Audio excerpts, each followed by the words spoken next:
Hi, and welcome to Marketing Adventures with Carmel, a place where we bring you tips, tricks, and insights, and amazing business builders and exceptional entrepreneurs too. So, why reinvent the wheel? So, today I have an amazing guest, and that is Annette Densham. I hope I've pronounced that correctly, but I'll introduce you properly in a moment. So, if you're watching this, wherever you're watching this, social media, on YouTube, wherever it is, make sure you put in your comments or questions or ahas below. And if there are any questions, I'll make sure myself or Annette get back and we will answer them for you too. So, with no further ado, I'm going to introduce properly Annette Densham, and she is a writer, teller of stories, and a self-confessed hoarder of useless information. I love that on your Facebook page. She is also the director of the Audacious Agency with the amazing Lauren Clement, who I've had the pleasure of interviewing before. And we're going to talk today a little bit about the importance of storytelling in business. But before we jump into that, Annette, can you tell us a little bit about you and how you got to even here in the first place? Yeah, absolutely. I really like the smart ass in me wants to go, well, then my mother gave birth and I was born. Yeah, I hear you. So how I got here, and when people started saying, what do you want to do when you grow up? And because I was such a voracious reader, I'm still a voracious reader.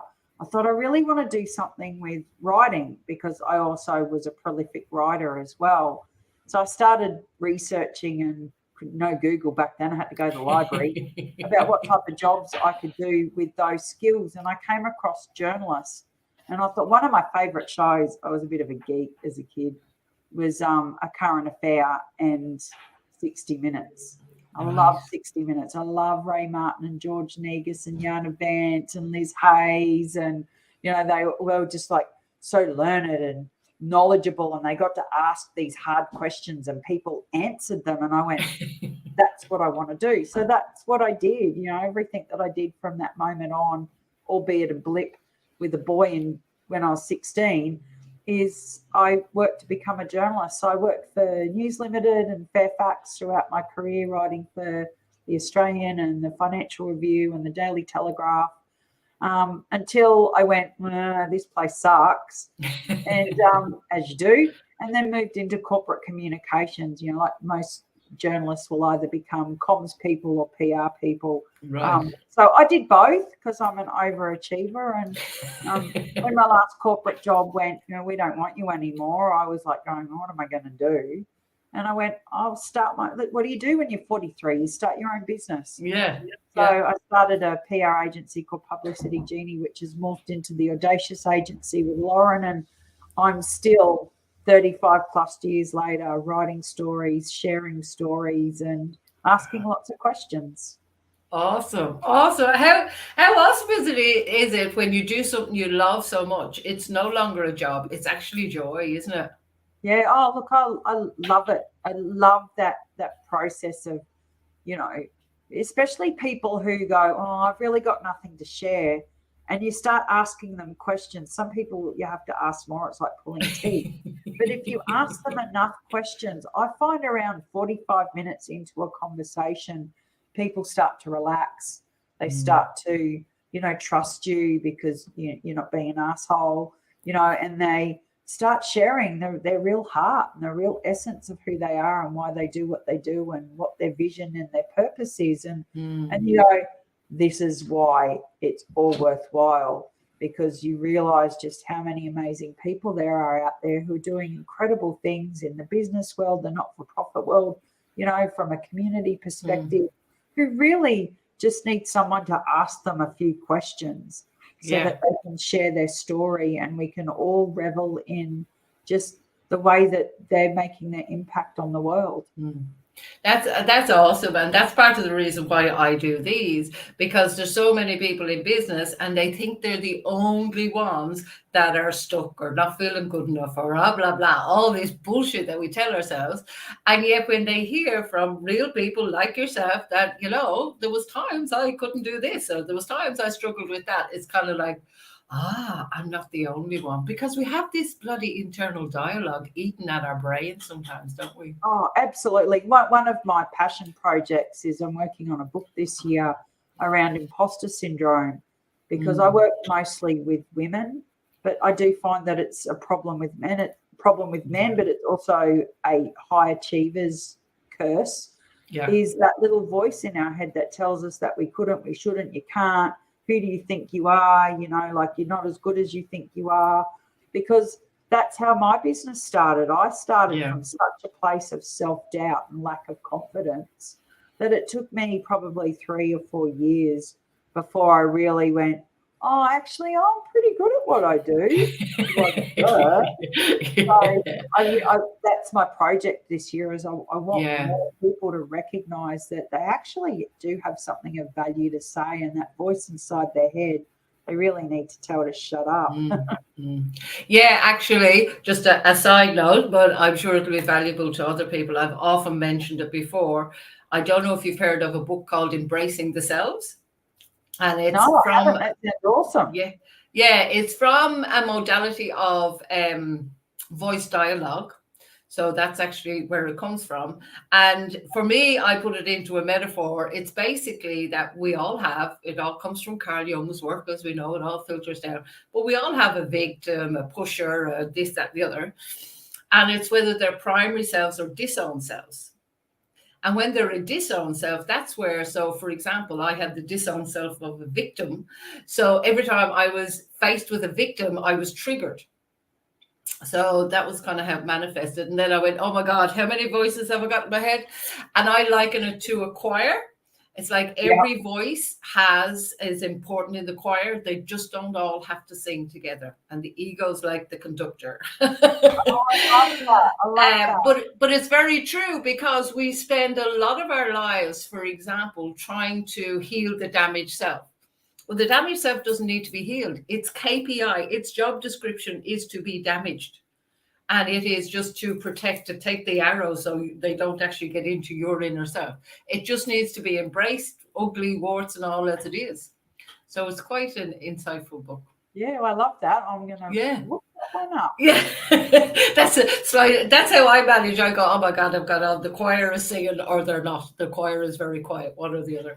But it's very useful. It's like everything, though, isn't it? That we make these scenarios up in our head, and if they work for us, good on you. If they don't, well, then we need to change something and, address that voice in the head. Absolutely. And that's the thing, is that quite often we're stopped by ourselves, like we blame everything externally. But if you sit down and you're quiet for a few moments and are really honest with yourself, that you realize, particularly with marketing and business, like the people who go, oh, I don't like Facebook. It's like, well, have a think about why you don't like it, and then address how you can like it, because it's actually a really important element of marketing your business. And I say, it's not about you. Like, why is marketing about you? It's about the people out there who need your solution to their problem. 1,000,000%. I was just writing a post a little bit earlier, and just on that, somebody said something to me the other day that I think it was relevant in that. When we're children, it's the outside that damages us. But when we're adults, it's the inside that does the damage. And it's in here. And I thought that is so, so true. So, but getting on to marketing and everything, I have a funny feeling we could talk for hours. But getting on to marketing, so we were talking about and the importance, and I know you've also written another book as well, isn't it? What was that one called? How to eat a shit sandwich. How to eat a shit sandwich and keep smiling. Keep smiling. Yeah, it's such an amazing title. So from all of your experience, you obviously have a way with words and a way then with telling stories in a way that really connects with people. Otherwise, your business wouldn't have survived, it's fair to say. So tell us and share with the wider audience too, what is the importance of being able to tell stories, particularly in business? Well, it's how we connect. If you look at the history of storytelling, going right back to, when we were drawing pictures on cave walls and sitting around fires, it's how we communicated what was going on in our tribe or our village or our community.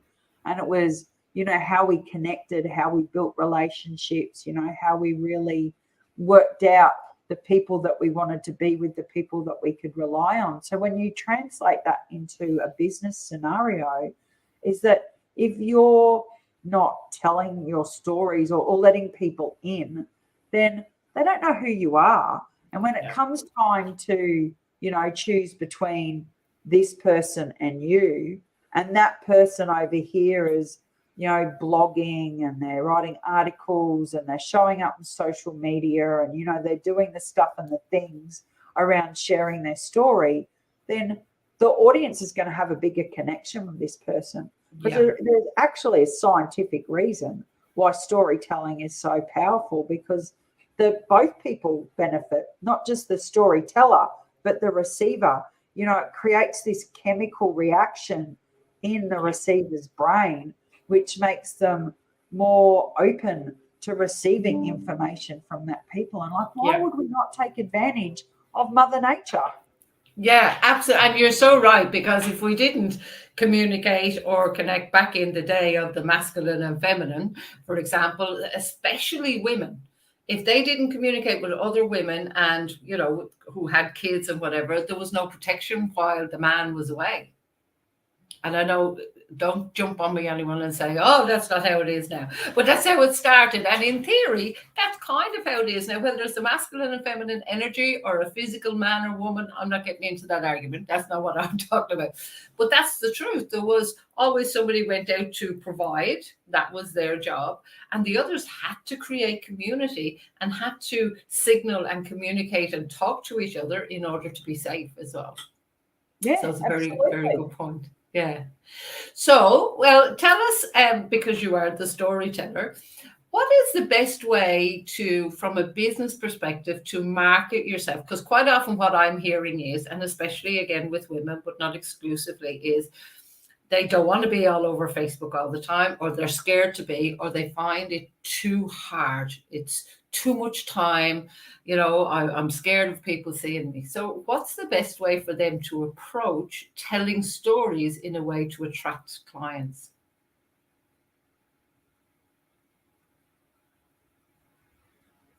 Ooh. I think we've frozen slightly. Hello, hello.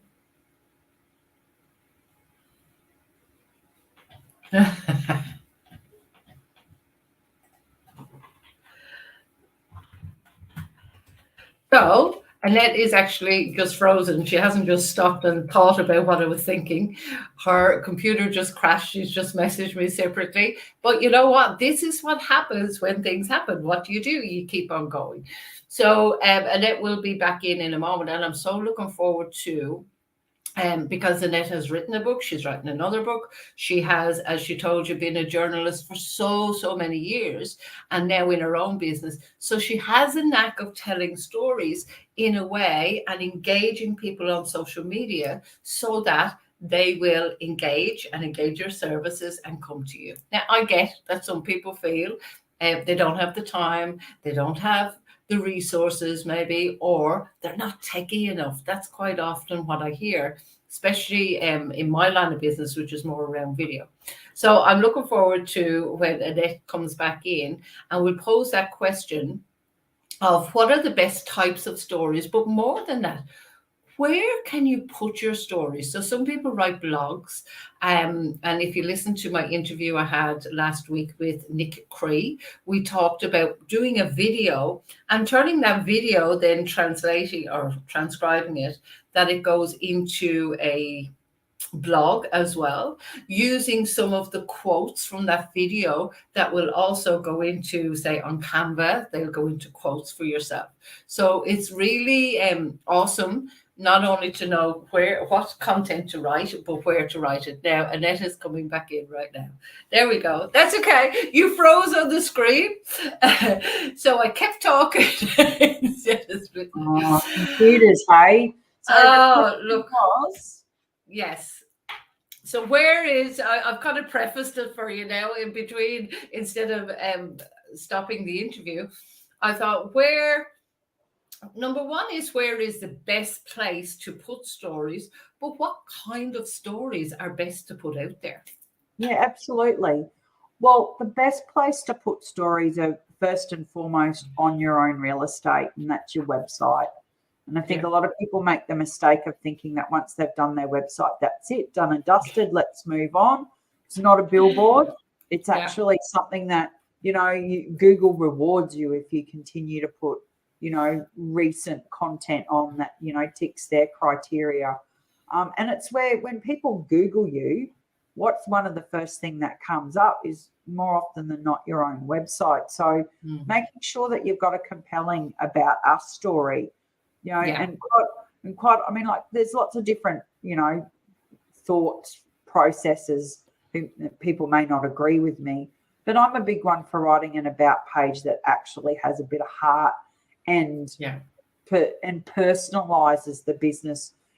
There's a lot of people who are solo entrepreneurs who use the we, the them, and the us, and there's only one person.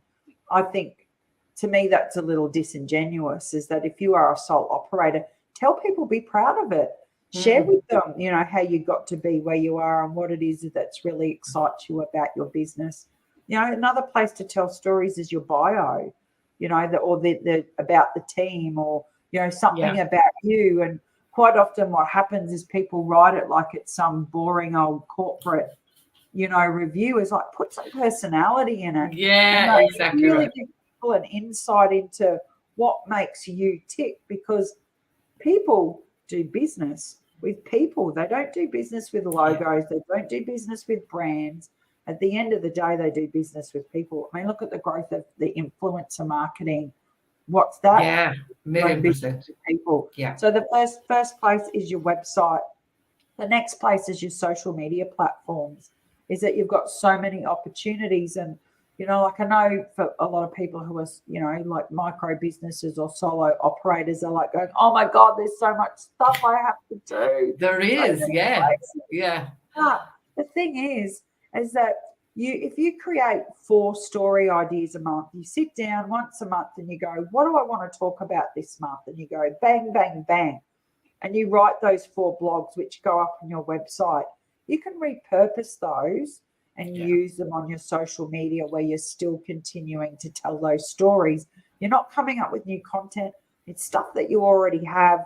Go and use it. And another place to tell stories is through third-party sites. So places like, if you're in business, particularly service-based businesses, like Koshi's Business Builders, Inside Small Business, Ocean Road Magazine, Authority Magazine, they are always looking for really good content, which is helpful and useful for their audience. I think I just want to take it a step back, Carmel, is that when we're talking about storytelling, we're not talking about Hansel and Gretel or, Cinderella or Harry Potter. Business storytelling is made up of lots of different elements. About you, who you are, getting across your story. But the other element of that is being useful and helpful in terms of posts, stories, tips, case studies, insights, trends, secrets into your industry. But you're writing them in a way that's engaging and not, like I say, not bloody boring. That it's actually people are reading it and they're being taken along that journey and really getting to know who you are and what you do. So if you stick with those 3, your website, social media, and, third-party sites like Koshi, is that you're getting a really nice, well-rounded content strategy that we call is Googleicious. So, the more stuff that you can have online, especially with those highly credible sites like Koshi, Inside Small Business, content that Google loves, content on your social media, you'll find that you'll just show up organically in Google, hence the Googleiciousness, without having to, I'm not dissing SEO providers, is that if you're just starting out and you can't afford someone to do your SEO for you, that'll give you a really good foundation. And even I would imagine putting things on YouTube as well, because Google and YouTube are, brother and sister, or mama and papa, whatever you want to put it. Yeah, well, the Um, storytelling can be done by video. It doesn't yeah, have to be written. It can be yeah, audio. It can be visual. It can be infographics using Canva. They've got some great yeah, templates. yeah, So 100%. it can just be a meme or a tile. Storytelling is really about telling a story that doesn't have the ultimate attachment to selling, because it's all about relationship building. So what are when you say it's just a storytelling, because you have so much experience in it, is there a bit of we don't have to go too deep into it, but there's a bit of a structure to it. So for example, I teach videos and how to make videos and promotional videos specifically, but I do teach and one of the things I always say to all my clients and my members is, before you even start to make a video, what is the purpose of the video? Before you start to do anything, that's the first question. So whether it's a story video, or sometimes it is going to be just a promotional video with a call to action. So when you're talking about the storytelling, I get it, but do you do something similar? Go, what's the purpose of this story? What do you want to do with it? Absolutely. Like everything that we do at the Audacious Agency starts with a strategy. What's your goal? What's your objective? Where you're going? Like, well, in 12 months' time, how do you want your business to look? And then we work backwards from that, and how are we going to make that happen? So I always say to people, the first step is to do some foundational storytelling work. Make sure that your website's updated. Make sure that you've updated your bios and all your channels, so that when people go looking for you, like the information is relevant and timely. And then start telling your story. So the first story we always start with clients is their hero story. It doesn't mean that they've gone out and they've slayed dragons, or they've Harry Pottered it, but or they've been an X-Man and saved the world from some alien from a different dimension. It's telling the story of where you've come from. I was having a go at people's bios before, and how deathly boring they are. Yeah. You can start that storytelling process by really writing about who you are. What makes you tick. What's your background. Throwing in a few little anecdotes in there, so people get an opportunity to see what type of personality you have, and what type of person you are, and that comes out through your hero story. It doesn't mean that you had to have, conquered, some terrible illness, because I think a lot of people then go, well, I really actually don't have any big story to tell. But you know what? If you're in business, then the thing is that you're one of the gutsiest people on this planet. It takes a huge appetite for risk and uncertainty to go into small business these days. So just that story alone, I mean, mine is that I was made redundant from my last corporate, so I tell that story of how I felt at the time, and how, the big, dark, deep hole I was in, and what happened to bring me to this next phase of my journey, which was starting my own business. It's compelling, and if I say so myself, it's compelling and it's interesting, and people really, they get an insight into my sense of humor because of the language that I use. So as you're reading it, it's like you're listening to me. So that hero story is a good opportunity. It's like, don't worry if you're not the best writer. Pick up your phone, press record, and start telling your story, and keep your voice in it as much as possible. So that's a good first one to do. And quite often there's lots of websites and publications who are always looking to profile people in business. And if you've got your story ready to go, just handball it over to them and say, here's a photo of me. Would you be happy to run it? Get it out to more people. Also, and so many people don't even think of doing that, because that imposter syndrome comes in again. It's like, oh, I remember somebody who, he was one of the teachers in a school I went to a long time ago for coaching and things like that. And he actually told that, he said, I never had a big hero story, so I thought there was something wrong with me. But you're right. People that choose to go into business, that's a big decision. and usually against all odds. I know my family love them to death and all that, but they're going, "Are you crazy? Just go get a job." And they still say it to me, even now, because I might work differently than they do or whatever. But at the same time, it is a bravery. And I used to feel the same. It's like, oh, what story have I got to tell? I'm just a little girl from Ireland. But there was a lot of speed bumps along the way when you start to say them. As you said, when you get somebody that you trust and you start to open up a bit, it's amazing the big humps that people have got past and how they've done that. It's absolutely phenomenal. Yeah, absolutely. Even someone sharing the story of how they were racked by anxiety and self-doubt. Yeah. You know, like that's all internal. But, you know, if your audience is someone who will relate to that story, then what a really beautiful way for you to connect even before meeting them. And these hero stories that we're talking about is exactly that. It's an introduction to your prospective audience, your clients, your customers, and helping you, you know, worm your way into their heart and their brain, even before they've had an opportunity to sit in front of you or to meet you in person or meet you over, you know, some kind of electronic device. I think what you just said is key, and it's what sometimes people, I know I used to be like that a little bit, like, oh, why am I telling my story all the time? But it's key that if your story is relative or similar to theirs, that's the important thing. There's no use to, you know, you're not going to stand up the front of the room and just tell story. It has to be something that is engaging enough to bring them on a little journey because their journey is similar. And they see you as the person that can show them the way or light that way. Would you agree? Oh, absolutely. You know, why do we go and network? You know, they're like-minded people. They're on a similar journey. You know, you feel that connection. You don't feel as alone. And the same when you're sharing your story to bring customers to your door, whatever that's a product or a service, is that they really want to know and they really want to understand in their heart that you get where they're coming from. Like if you've created a product that's going to help a mother, you know, be able to breastfeed successfully, you know, they're going to want to know, how did you come up with that product? Was it through personal experience?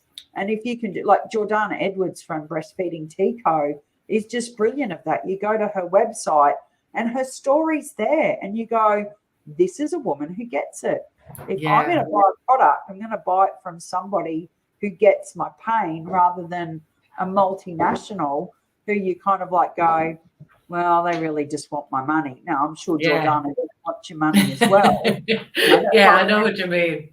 But she started it and she still does it because she has that passion and purpose to help women who are breastfeeding because she understands the pain. Yeah, absolutely. That's awesome. I waited till I was over 50 with grey hair, it appears, because that's part of my story. It's like, don't tell me that you're over 50 and you're grey hair and you can't do it because you're not techie enough. And I'm going, I've done it. But that's part of, you know, exactly, there are people that I deal with a lot who think they can't do it because they're not techie enough, they don't have enough money and things like that. So story is vital is the message, guys. Now, if people want to get in contact with you, Annette, I'm just going to pop up your email. Is that the best way for them to contact you? Absolutely. It's the best way. I mean, I do answer on Facebook, but I find that's a very tenuous business communication tool because you get lost in the mix of, you know, my sister going, you're coming over for dinner? You know, my kids going, what's for dinner? So email is definitely best. I'm in there all day, every day, and just totally open to, you know, having a chat with people and pointing them in the right direction and, you know, hopefully working with them and raising their profile. And I love that you said that because I find a lot of people are very, very generous in the point you in the right direction. Sometimes I'm not the person for you. Sometimes you're not the person for me. But I'm happy to have a chat because I believe everyone has a story and everyone deserves respect. And I'm also happy to say, you need to go and see Annette, or you need to go and see Mary down the road, or whatever that is. And I think that is a very genuine thing to be able to do for people, and not just say, you've rang me, now I have to convince you and sell while you're on the call. I know. And for me, that would be very hypocritical, because like I'm a big proponent for tell, don't sell.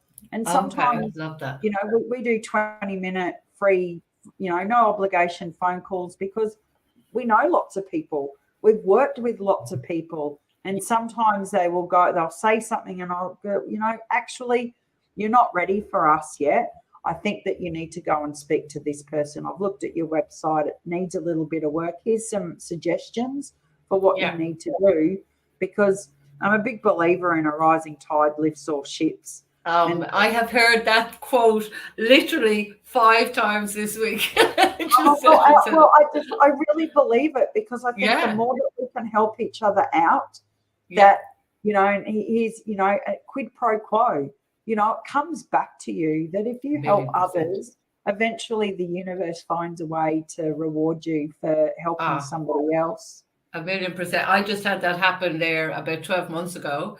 This lady rang me that I knew 6 or 7 years before, and just went, I told you when I was ready I'd work with you. I was like, oh, hi. Okay, then we're ready. Yeah, I get that a lot. You know, people go, I've been following you for years, and I'm ready now. And but I didn't even talk to them. I didn't know. But because I prolifically share, that I've built a relationship with them without my knowledge. 1,000,000%. And they're going, you've been really helpful to me. I've now got the money where I can come and work with you. And it's like, oh my God, that's just amazing. I love the way the world works. Or meeting people in the street and they go, oh, I love what you shared on that video. It's like, okay, you've never commented, you've never liked. I didn't even remember we were friends on Facebook.